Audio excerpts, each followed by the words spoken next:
Big na development para sa Gilas Pilipinas, wala munang Justin Brownlee para sa Window 4. Pero ang tanong, kakayanin kaya ng Gilas Pilipinas ng all local lang? So very important pa naman nating mga games against sa mga malalakas na 5-1 na Jordan at Iran. Nausog nga na nausog ang expectations dito kay Justin Brownlee. From healthy na yan bago ang window, to late lang siya, okay lang yan, alam niya naman ang sistema. Hanggang sa ngayon, binalita na lang na hindi na talaga siya lalaro, hindi pa fully recovered.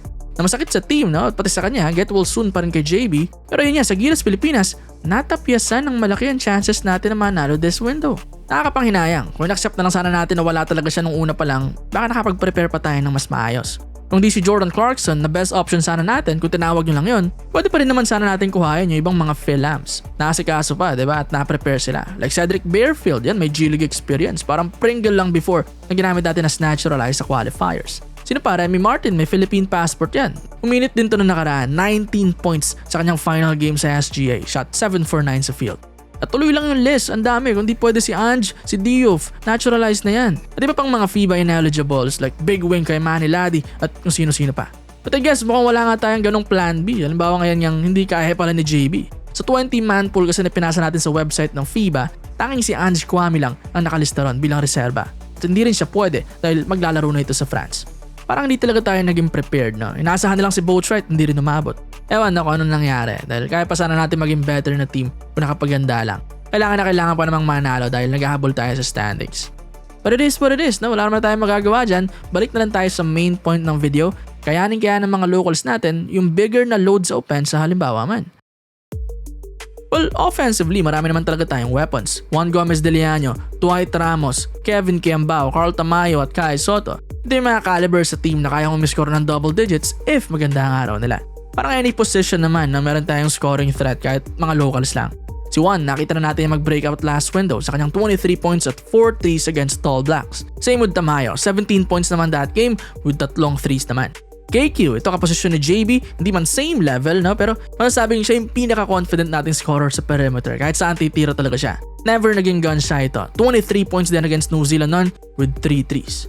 Si Dwight, ito pinaka-consistent naman natin player. Sa first round, siya ang best local scorer natin with 13 points a game. And of course, wala natin kalimutan si Kai Soto, ang babalik nating very important na piece sa team. Double-double threat to every game, masama ang more or less 10 points, 10 rebounds sa kanya. Although galing nga lang sa injury, kita naman natin huling B-League season niya, babalik pa lang din talaga siya sa kanyang full form. Kaya naman conservative din muna tayo sa mga expectations sa kanya. But regardless naman, makakatulong pa rin to ng maraming way sa ating national team. And very thankful tayo na maglalaro siya. Itong limang to, pwede na starting 5 to Ang ganda kasi kahit saan sa floor niyan, pagsabay-sabay sila, ang daming threat. But knowing Coach Tim Cone, mga combinations pa rin yan, most of the time likely may added na defense o playmaking sa floor. Balance na team with Newsam, Edu, Thompson kung babalik na siya at iba pa. Si Perez, isa pang threat din natin. Pero anumang combinations, meron tayong weapons sa floor. Ang tanong na lang ay maging enough kaya para sabayan at talunin ng Jordan at Iran. Ang Iran, malamang maglalaro yan ng walang naturalized player. But knowing yung kanilang team, parang China yan na malakas pa rin kahit wala madalas na hugot. Dating best team din yung Iran sa Asia. At ngayon, rising na muli sila sa kanilang bright na future sa team. And mind you rin, tinalo nila ang Jordan last window ng all locals lang sila. At ang Jordan, merong Jalen Harris. Speaking of Jordan, ito bagamat so-so lang ang performance nila sa Jones Cup, pero once pumasok na nga ang naturalize ito, ay ibang level na muli ang lalaroin nila sa bigat na scorer niya ni Harris. Again, 27-point scorer yan na threat sa perimeter. Tapos marami rin sila ibang mga great na pieces pa sa team na magko-complement sa laro niya. Sina Ibrahim, Olajuwon, Abu Hawas, Alduaire at iba pa. Parehong formidable na team talaga itong Jordan at Iran, kaya panigurado magiging tougher ang games natin sa kanila ngayong confirmed na wala tayong Justin Brownlee. Sobrang importante pa naman na game na kailangan nating ipanalo. Para magawa yun, magre-require to na maganda muling game katulad ng sa Tall Blacks na lahat gumagana sa mga locals natin. Huwag yung after yung sa Australia, kabaliktaran naman. Buong game, 49 points lang ang Pilipinas. Sobrang bagsak ng opensa. Kaya naman yung ayaw natin. So mag-hope tayo na maganda ang gising natin na KQ, Carl, Dwight at iba pa. Yung presence din ni Soto, kahit pa paano, magbabawas ng pressure yan sa perimeter natin dahil sa gravity niya sa paint, dun sa post. Sigurado na makakakuha siya ng attention doon. And din yung mga benefit pag nandyan siya At pati defensively, bukod sa blocks niya, sobrang dami niya rin tirang nababago. At even mga dinidiscourage pa nga na hindi na tinutuloy sa laki niya pa lang. Big impact din yan sa mga kalaban natin, nagiging mas limited ang options nila sa floor. Lalo pa kung kasabay niya rin sa paint itong si AJ Adu. Ano pa kay Kai? Yung mga second chance points din no? Sa offensive rebounds niya, yan din. Nagiging mas confident pa ang mga shooters natin pag nandun siya sa ilalim dahil sa higher na chance nga na makakuha yon. Sana lang talaga magsipasukan din yung mga tres ng team. Dahil weakness talaga natin yan ng siguro 1-2 taon na. Sa kabuuan, maganda rin na marami tayong options ngayon na local sa offense. Kahit pa sabihin natin maging malamig yung 1-2, malabo namang mag-off night silang lahat. Lalo hindi rin naman same level ng defense itong Iran at Jordan kumpara sa Australia before.